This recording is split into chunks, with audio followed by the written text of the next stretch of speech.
Hi, and welcome to Animalia, the podcast. I'm Natasha, and thank you so much for tuning in. Have you ever thought about what you're feeding your pets, whether it's a dog, a cat, or a bird? Are they getting the nutrition they need to live long, healthy lives? Are you tailoring their nutritional needs to their life stage or a special need? Do you know what foods your pets should not be eating? This week I had a chat about diet and nutrition, which I hope you'll find informative and useful for the continued care of your beloved pets. I certainly did. She's a mother to 4 dogs and 3 cats, a full-time veterinarian at Sunnyview Vet Care Services, and, as you'll hear from her accent, an import from a much colder climate. Please welcome to Animalia, Dr. Emily Capon.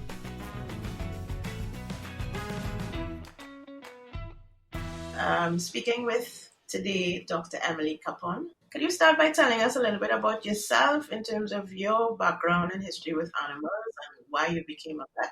Oh, wow. That's a question I feel like we all have the same answer to. Obviously, passionate about animals since a small child and always wanted to be a vet. I graduated from St. George's in 2007. I did my final year at the University of Edinburgh in Scotland.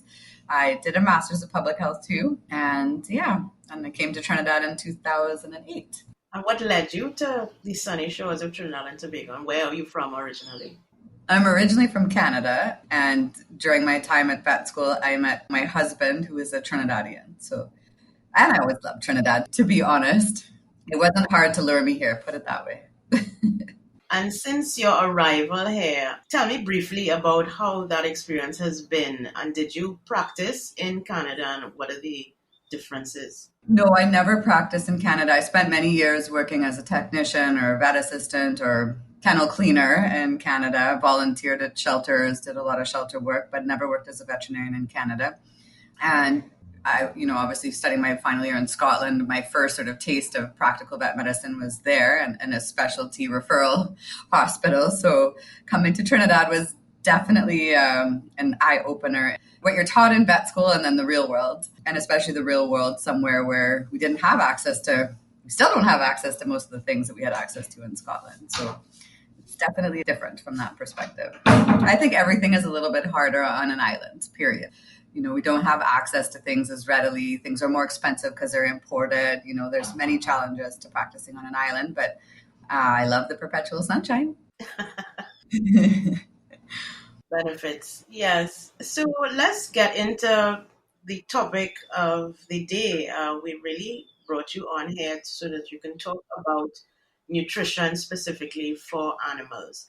So what are the basics as far as nutrition is concerned? I know that having spoken with other vets and also with a dog groomer, they all had something to say about the importance of nutrition to the overall well-being of the animals. So what would be your opening statement basically about the importance of nutrition? Well, I think nutrition is critical, and it's critical to medicine. And if you look at the human world, it's really hard to expect health if you don't eat properly.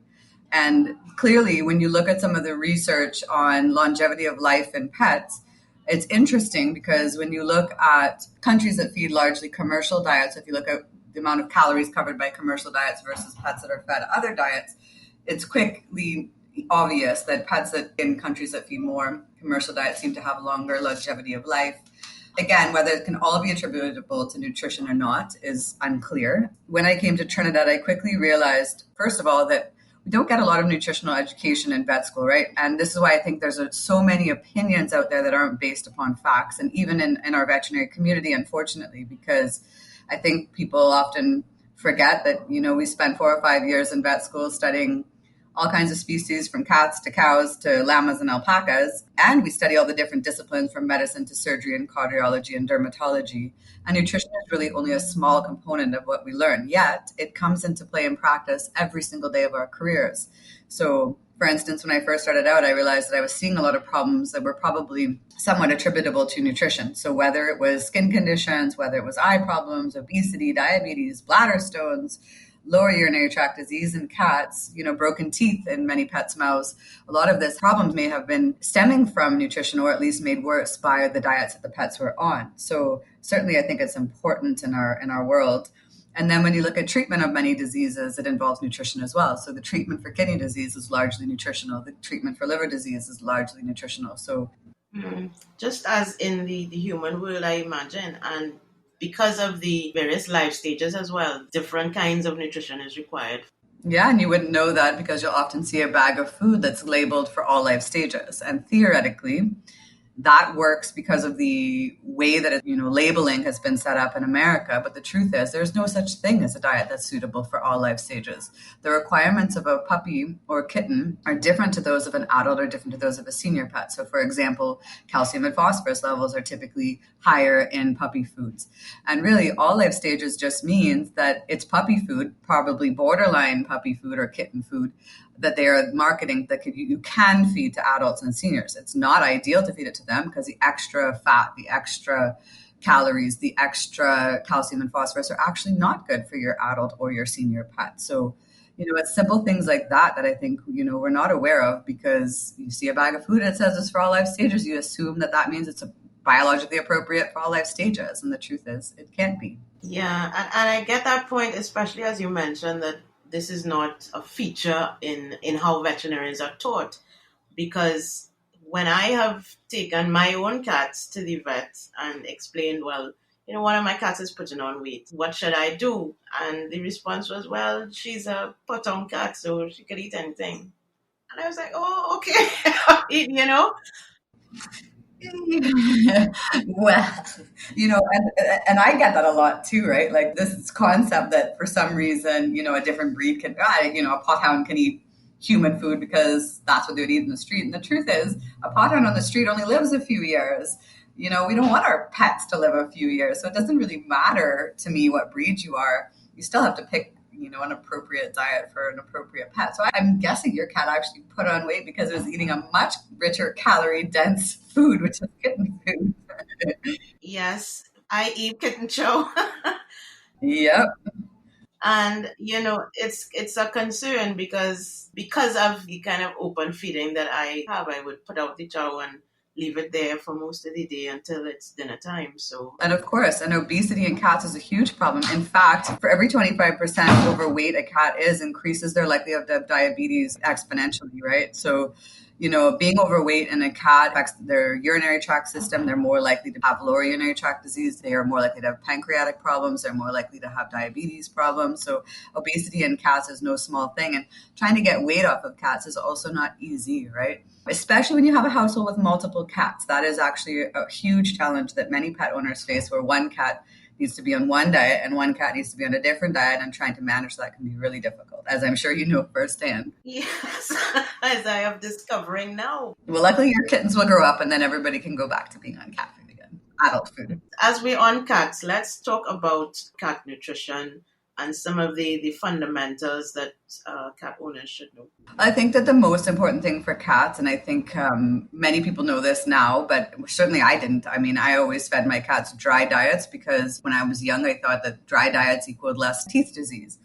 And there may be some truth to that, but the reality is you might need to manage teeth in a different way than just with what they eat, because the truth is that cats do better on primarily wet diets, or at least at minimal a 50-50. And the reason for that is that cats are poorly designed to drink water. Even though you might see your cat sitting at your sink or in your shower or their water bowl lapping, they actually don't lap a lot of the water that they're trying to lap. Their tongue kind of lets it roll back off. So they really are not great drinkers the way that dogs and other animals can drink. They were designed to hunt small prey, and those small prey would be made up of at least 80% water. So they would actually have derived most of the water that they needed in their diet from their prey. Nowadays, when we feed them especially dry diets, because it's more convenient to store and to ship and to feed, unfortunately what that has done is it's created chronic mild dehydration in our cats. And what that does is it predisposes them to both lower urinary tract disease. And what I mean by that is crystals forming in their urine, becoming a blocked cat if you're a male cat, other things not normally associated with infection, but really actually largely associated with diet and inadequate hydration. And over time, that also predisposes them to one of their biggest risk factors as they get older, which is kidney disease. Because chronic mild dehydration, your kidneys don't like that after 10 and 15 years of being a cat. So what that means is many of our senior cats end up with kidney disease, having loss of kidney tissue because of chronic mild dehydration. So one of the most important things you can do is encourage your cat to drink a lot of water by providing them with water fountains because they prefer running water. They have a hard time seeing water in a bowl, so that makes it even more challenging for them. So, you really need to provide them with lots of water sources as well as really trying to increase the moisture content of their diet. And as we both know, cats often prefer the crunchy stuff. So that is also a challenge, which means typically you need to introduce wet food from the time they're very young, and you really need to work on moisture in cats' diets. And that's not easy for a lot of pet owners. It also can be expensive. Most people think that owning cats is easier than dogs. They're not as needy. I would Needy. Yes, that's the word. Owning cats is easier than dogs. And that's one of the reasons I think that their nutrition is often neglected. You may not have a problem in that cat, throwing some kibbles out all the time and leaving them with a water bowl until that cat is 5 and 6. And often when you start to have problems, they're major problems. It's big hospital bills and vet clinics. If you've got to unblock a male cat, that's often an emergency. It's often at night. It's not easy. And that's typically associated with a lot of work on the veterinary side. And if your cat develops renal failure or chronic renal disease, which is very, very common, that's irreversible. So, but that is often, like I said, your cat might have been good for 10, 12 years. But it's not really probably what you want for your cat in its very senior years. And nowadays our cats can live to be 20, but to get them there, we really have to work on the nutrition from a younger age. And it's preventative medicine, right? What I love about nutrition is you can prevent a lot of disease if you work on nutrition properly from a young age. Yeah. One of the things you've just mentioned in terms of manifestations of not enough hydration in the diet is dehydration. How would a pet owner notice if their cat is not drinking enough water? Well, you wouldn't, is the really honest answer. So we can only clinically detect dehydration above, maybe 7% if you're really good. And that is by looking at whether or not their gums are what we call tacky or sticky, whether or not they have a skin tint. But to have those clinical symptoms of dehydration, you have to actually be very dehydrated, right? So that's typically not what your pet cat is. They're typically a milder type of dehydration. And it's actually interesting because way back when I was in vet school, we used to say, well, a normal urine concentration in your cat is, 1045, and you lose your ability to concentrate urine as you get kidney disease. So when cats drop down, it's bad. Now what we actually know is if your cat's urine specific gravity is 1045, your cat is actually dehydrated. We don't want that. That's not our goal.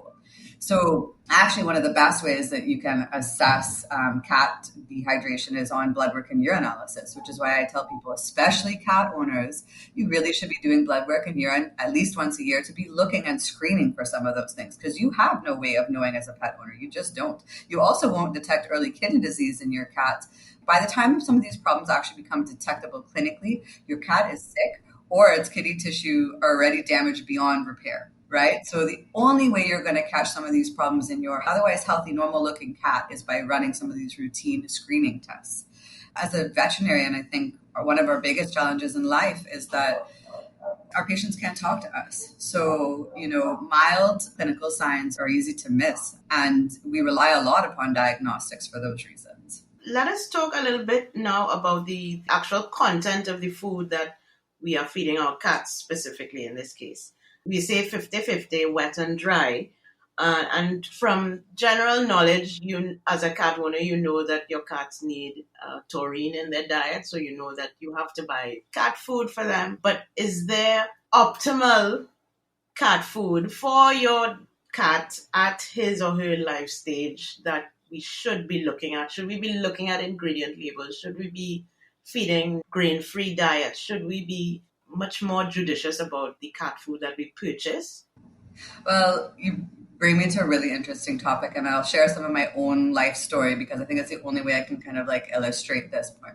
So when I was much younger, before I was in vet school, I was totally, I would read every ingredient list. I'm like that as a human. I don't like artificial colors, blah, blah, blah. So I would read these ingredient lists and I would be very focused on this ingredient list. And I think I thought I knew a lot of stuff. And then I graduated from vet school and I thought I knew even more stuff. And I thought, yep, ingredient list it is, right? And then I had the opportunity to actually go to a pet food company and see where they manufactured food.